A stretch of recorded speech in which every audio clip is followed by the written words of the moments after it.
Hey folks, welcome back to the channel. I got an important update for you on real estate. Now the reason the housing market is so important is threefold. Most people have 60 to 70% of their wealth in housing. Housing is the single largest component of inflation readings, so it can influence the future of interest rates, and any significant price changes across housing will produce something called the wealth effect, where people spend more or less depending on how wealthy they feel. And right now, the real estate market is so illiquid that it gives people a false sense of security over the value of their home. With the number of transactions and homes sold plummeting since the summer, the housing market has essentially frozen many homeowners into place. Sure, on paper, a home's value may have risen, but the real question is, can you easily convert it into something more liquid like cash? And can it be done quickly? Now, in this video, I'm going to be talking about why I think mortgage rates across US and Canada are not coming down anytime soon, a new regulation that is going to structurally cause more real estate supply on a generational level, and the unemployment and underemployment cracks that are going to cause home sales to be even slower in 2024 and 2025. Make sure to subscribe, turn on the bell, and follow me on Instagram, Twitter, and Substack for more content below. Now, since my last video, the outlook for real estate has gotten even worse. Now, I know what you're thinking. You're thinking that the latest Fed meeting, which sparked a huge drop in rates and caused a historic mega stock market rally, means that the worst of the real estate slowdown is behind us. Now, don't get me wrong, the stock market rally was awesome, but just don't think that translates into real estate benefiting. Actually, I think that real estate is just structurally impaired, and I want to talk about why. Let's talk about mortgage rates and the higher for longer theme. First, as much as I want to see the long-term rates come down and fall like a rock, the truth is that there are a lot of barriers to these yields coming down and, most importantly, staying down. One of the largest drivers of interest rates on the long end part of the yield curve driving mortgage rates is supply and demand. Now, in the past couple weeks, Treasury Secretary Janet Yellen gave yields a reason to fall, as she said the Treasury is not going to issue as much debt at the long end part of the curve as the consensus expected. To put numbers on it, the Treasury announced that the refunding amounts would be $40 billion for the 10-year and $24 billion for the 30-year, compared to estimates of $21 billion and $25 billion respectively. So it looks like supply won't increase as much as feared, but in reality, the supply of Treasuries is still ginormous. The Treasury is still going to be borrowing a staggering $776 billion over the next 3 months to fund the government's obligations on top of its $33 trillion federal debt. And that has famous investors like Stanley Druckenmiller coming out to say that the US government is essentially spending like drunken sailors. Now, with all this outstanding debt, we have to think about who is going to be that marginal buyer for these longer dated treasuries going forward, especially since the 2-year treasury yield yields more than the 10-year treasury yield. The Fed right now is in QT mode, meaning they are selling treasuries. Look at this chart here. China and Japan are in net selling mode for treasuries as well, you can see here. And that means the biggest two buyers in the past for this market is for now absent. In fact, they're selling down their treasury holdings. This means the other big players in the market that can buy treasuries are hedge funds and institutional investors. So if you've wondered why rates have been so volatile lately, it's because the market doesn't have a steady hand accumulating them like they used to, and it's being traded by corporate players in search for alpha rather than sovereign buy and hold positions. Now, what this means in a nutshell is that although I do expect rates to come down long term, the path to do so will not be linear, and because of the government's intent to send more aid to fund ongoing conflicts in the Middle East and Ukraine, long-term treasury yields may actually be more stubborn than one may think, as there's little reason for investors to buy 10-year bonds that yield 4.5% over 2-year notes that yield 4.8%. And all of this will lead to a higher for longer situation for mortgage rates and keep adding on to the pressure for real estate prices of existing homes to go down as new supply of new homes hits the market. And we'll talk about that in just a second. Now that we're in an environment where thoughtful spending is important, I wanted to introduce today's video partner, Upside, a free app that gives you real cash back on everyday purchases like gas, groceries, and at restaurants. Over 100,000 gas stations, grocery stores, and restaurants are on the Upside app, ensuring that cashback is always just around the corner. Now, this app is very cleanly designed with 3 major categories allowing you to earn cashback when you spend on refueling your car, buying groceries, or dining out. We can see here that in my local neighborhood, I can typically get about 20 to 30 cents cash back per gallon, and these cashback offers apply whether you use regular or premium gas.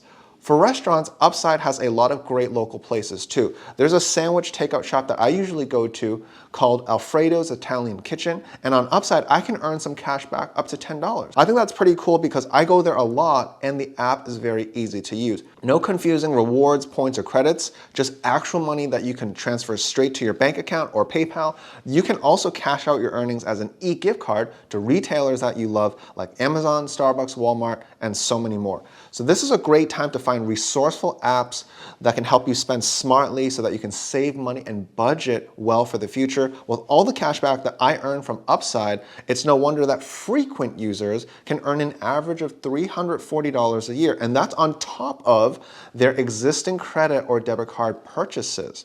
Download the free Upside app and use code Larry25 and get an extra 25 cents per gallon cash back on your first tank. Thank you to Upside for sponsoring today's video and helping my friends here navigate this environment with good personal finance habits. Now, back to the video. Another big factor for existing home prices to stay suppressed is greatly increased competition. You see, right now, a third of new U.S. homes being sold are new construction. These builders are attracting buyers with concessions that normal households cannot offer, such as covering closing costs, home upgrades, and even buying down their mortgage rates. Some of these concessions that home builders are offering today are valued at nearly $30,000. And because home builders are getting more pessimistic, they are increasing their concessions, and this is increasing the competition that existing home sellers have to compete with. Look at this stat here. Nationwide, 30.6% of U.S. single-family homes for sale in the third quarter were new construction, the highest share of any third quarter on record. That's up from 28.9% 1 year earlier and 25% 2 years earlier. This is why I say the US housing market for most people is illiquid, because with incoming competition from home builders for new homes and new apartments coming into the market with rent concessions, the current housing prices listed on Zillow has not fully priced in the true cost of selling an existing home in today's market. The older the home, the more the appeal of this home fades among younger generations. Now just think about the logic here. Say there's a house on a busy main road, and say it's 40 years old, 50 years old. Zillow says it's $750,000.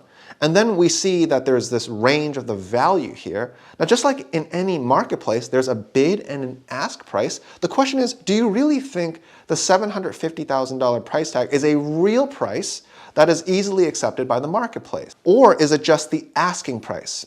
Price isn't real until there's a buyer and the transaction is complete. Right now, the median age of an owner-occupied house is around 40 years. But what percent of young people who are looking to move will prioritize an old home versus one that they can get brand new? Added with concessions that home builders are now offering, I expect new home sales to be the new game in town compared to existing home sales, even after rates come down. For this reason, given the long-term fading appeal of homes that were built many decades ago, added with new property tax laws that are going into effect where buyers need to pay property taxes on current values, it will make non-luxury existing homes less and less liquid into the foreseeable future when it comes time to actually sell the property. Like this forum says, Zillow at best can estimate your home value plus or minus 20%. Now I want to talk about new regulation. See, there is a recently new property tax law in California called Proposition 19. And while it may not have immediate effects on the housing market from a quarterly standpoint, it will have a long-term impact on the generational pass down of properties from baby boomers to millennials. What Proposition 19 will essentially do is result in a massive property tax reassessment of the home away from the cost basis to the current market value when passed down to children, unless that is their primary residence.